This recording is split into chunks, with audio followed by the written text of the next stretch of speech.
क्योंकि मैं समझता हूं कि जिस संगठन के अंदर, जिस परिवार में और जिस समाज में और जिस देश में महिलाओं का सम्मान होता है, उनका आदर होता है, उनका सम्मान होता है, वो परिवार, वो संगठन, वो समाज और वो देश तरक्की करता है। आरएसएस के संगठन में महिलाओं को कोई स्थान नहीं है। वो लोग तो जब हिंदू कोड बिल की बात हो रही थी, संविधान के अंदर महिलाओं को मुख्य धारा में जोड़ने के लिए बाबा साहब प्रस्ताव रख रहे थे, तो उसका विरोध उस वक्त में भी आरएसएस के लोग कर रहे थे। लेकिन कांग्रेस पार्टी की क्या विचारधारा है? कांग्रेस पार्टी ने अभी जो रायपुर के अंदर अधिवेशन हुआ, वहां पर एससी, एसटी, ओबीसी, माइनॉरिटी और महिलाओं को 50% रिजर्वेशन देने की बात की। मैं उसके लिए धन्यवाद करना चाहता हूं इस मंच के माध्यम से हमारे राष्ट्रीय अध्यक्ष मल्लिकार्जुन खड़गे जी का, राहुल गांधी जी का और सोनिया गांधी जी का, कि आपकी सोच, जो बहुजन हमारा समाज है, एससी, एसटी, ओबीसी, माइनॉरिटी, जो 85% है इस देश के अंदर, जो इस देश का मूल निवासी है, जो बहुसंख्यक है, उसको आप मुख्य धारा में जोड़ना चाहते हैं। और इस देश में अगर बहुजन इकट्ठा हो जाएगा तो जो मनुवाद है, जो मनुवादी ताकतें हैं इस देश में, जो सरकार में है, मैं समझता हूं उनके आगे टिक नहीं पाएंगे। तो आज जरूरत किस बात की है? जिस आइडियोलॉजी के ऊपर कांग्रेस पार्टी काम कर रही है, जिस आइडियोलॉजी को, जिस बहुजन आइडियोलॉजी को कांग्रेस पार्टी ताकत देना चाहती है, हम सब लोगों की जिम्मेदारी है कि हम एससी, एसटी, ओबीसी, माइनॉरिटी और महिलाओं को अपने अपने संगठनों में मुख्य स्थान दें, उनको मान सम्मान दें, उनको जिम्मेदारी दें, क्योंकि देश का भविष्य बहुजन के हाथ में है। बातें बहुत सारी करनी है, लेकिन आज जो आप लोगों को सुना, जिस तरीके से जो जज्बात आप लोगों ने पेश किए, मैं सभी लोगों को, जितने भी वक्ता थे, सब लोगों को दिल की गहराई से आपको बधाई देना चाहता हूं, मुबारकबाद देना चाहता हूं और शुभकामनाएं देना चाहता हूं कि भविष्य में इसी तरीके से एकजुट होकर इन मनोवादी ताकतों को कमजोर ही नहीं करना, इस देश से खत्म भी करना है। इन्हीं शब्दों के साथ मैं पुनः बाबा साहब भीमराव अंबेडकर जी के जन्म जयंती पर, और जो 11 तारीख को ज्योतिबा फूले जी की जन्म जयंती थी, उस पर भी आप सब लोगों को बधाई देता हूं, मुबारकबाद देता हूं। जय हिंद, जय संविधान। मेरे साथ में एक बार सब लोग हाथ उठा के नारा लगाएंगे, जय भीम का नारा लगाएंगे। जय भीम, जय भीम, जय भीम, जय भीम, जय जय जय जय जय भीम, जय भीम, जय भीम, जय जय जय जय जय भीम, जय भीम, जय भीम, जय भीम, जय संविधान। लोगों के लिए बहुत ऐतिहासिक दिन है।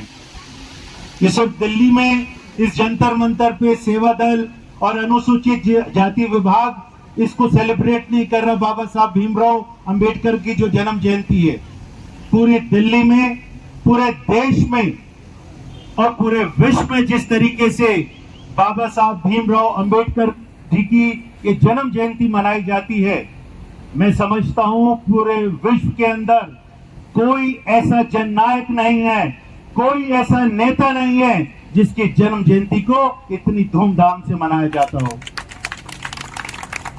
महाराष्ट्र में पिछले साल में वहां पर था, और जो पदयात्रा चैत्य भूमि तक विभिन्न जिलों से चलकर वहां पहुंचती है और बाबा साहब को वंदन करती है, नमन करती है, वो Guinness book of world record के अंदर उसका नाम लिखा जाता है। प्रति वर्ष कितनी बड़ी पदयात्रा किसी भी जननायक के लिए पैदल चलकर कोई दूसरी संस्था या दूसरा व्यक्ति इस तरीके की पदयात्रा नहीं कर सकता।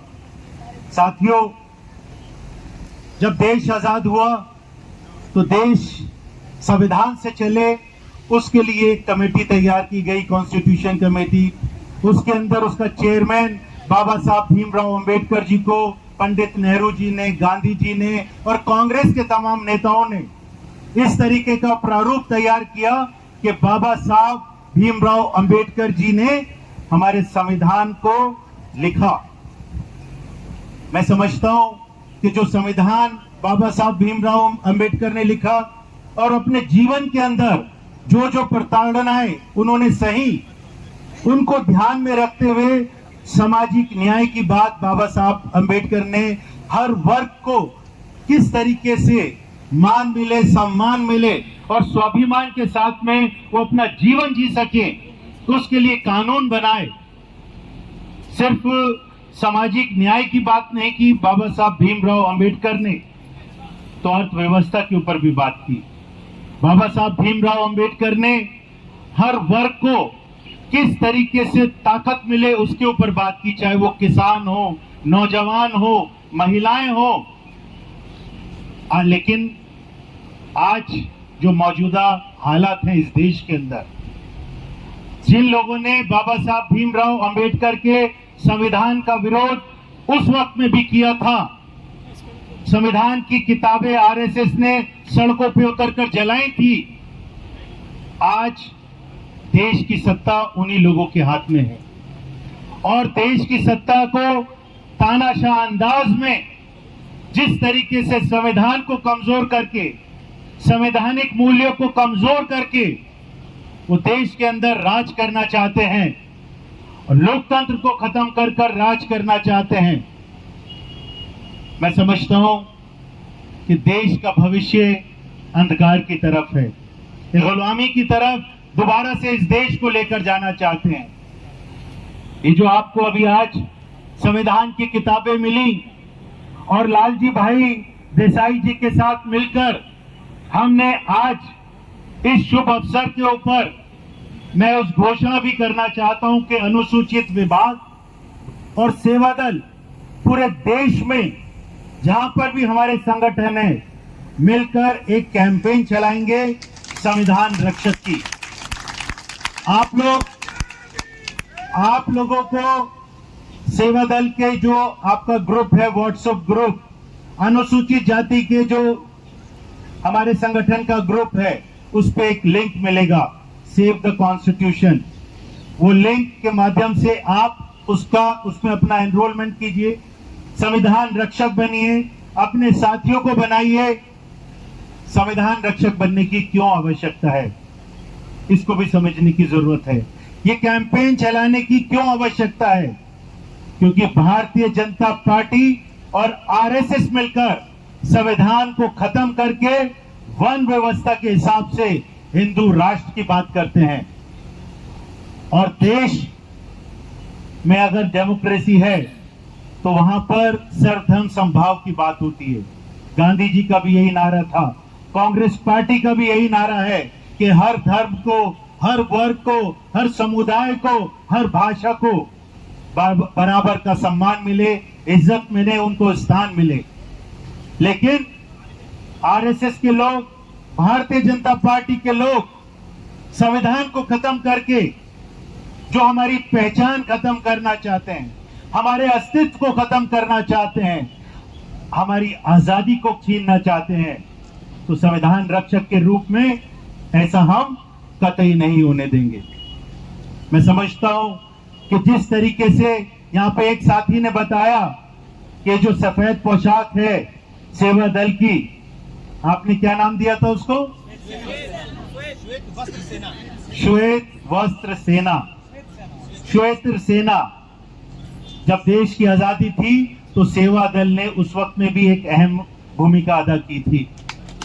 और आज अभी मैं यहाँ पर बैठकर बात कर रहा था कि बहुत सारे लोगों ने कहा कि पिछले कई सालों, कई दशकों तक सेवा दल सड़क पर नहीं दिखाई दी। क्यों नहीं दिखाई दी? वो इसलिए क्योंकि कांग्रेस पार्टी का सरकार थी, कांग्रेस पार्टी इस देश को चला रही थी और कांग्रेस पार्टी संविधान को मानती है, संविधान के रास्ते पे सरकार को चला रही थी, देश को चला रही थी। लेकिन उस वक्त में तो सेवा दल संगठन को मजबूत करने का काम कर रही थी। आज जब देश का लोकतंत्र खतरे में है, देश का संविधान खतरे में है और देश में तानाशाह की सरकार इस देश में है, तो सेवा दल के लोग आज सड़कों पे नजर आते हैं। तो देश की आजादी में सेवा दल का योगदान रहा और आज मैं समझता हूं कि लोकतंत्र को बचाने के लिए और इस संविधान को बचाने के लिए भी सेवा दल सड़कों पे उतरेगा। आप लोगों से बहुत उम्मीद है, सिर्फ कांग्रेस पार्टी को नहीं, इस देश को भी उम्मीद है, क्योंकि आप एक डिसिप्लिन्ड सोल्जर हैं। कांग्रेस पार्टी का एक अग्रिम संगठन है जो देश के अंदर व्यवस्था को भी मान सम्मान देते हैं, एक दूसरे को इज्जत और आदर देते हैं।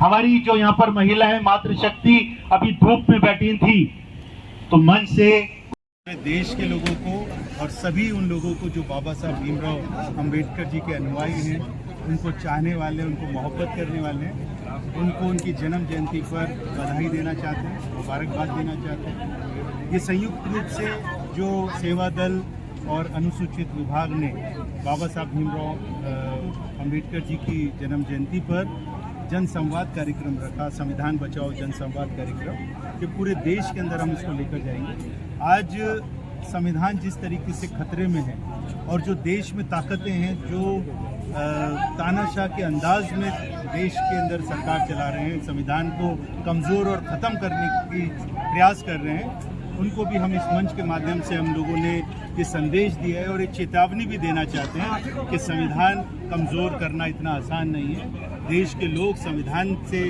देश चलाना चाहते हैं, देश संविधान से चले, ऐसा सब लोग चाहते हैं। देश उनके तानाशाह अंदाज से ना हो और देश के अंदर जो सभी धर्म के लोग हैं, सभी वर्ग के लोग हैं, सबको समानता का अधिकार मिले। जो समानता का अधिकार ये छीना जा रहा है, जो right to education, right to food जिसकी बात संविधान ने की है, राइट टू स्पीच की बात की है, आज उस राइट टू स्पीच का जो गला है वो घोटने का काम ये भारतीय जनता पार्टी की सरकार कर रही है। सर, राहुल गांधी की जिस तरीके से सदस्यता गई है, उसके बाद में कांग्रेस कहीं कमजोर तो नहीं होती नजर आ रही? आपने कहा कि कमजोर होती नजर आ रही है। अब सबसे बड़ा आश्चर्य इस बात का है कि रोज भाजपा और संघी जब भी टीवी पर आते हैं तो राहुल जी के नाम की माला जपने लगना शुरू कर दिया है।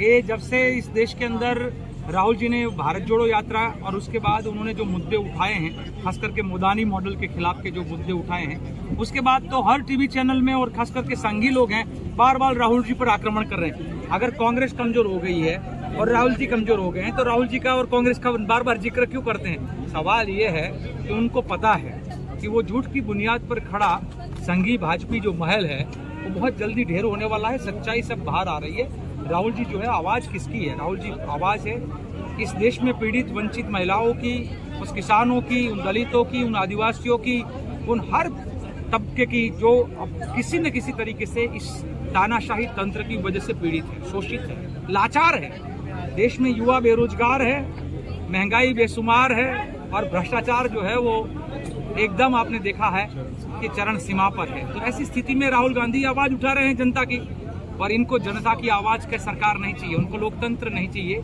इनको चाहिए उनका अपनी मनमानी वाला सरकार। जिस प्रकार के हम लोग लगातार कहते हैं कि सत्ता का नशा है, ये नरेंद्र और शाह है, न और शाह।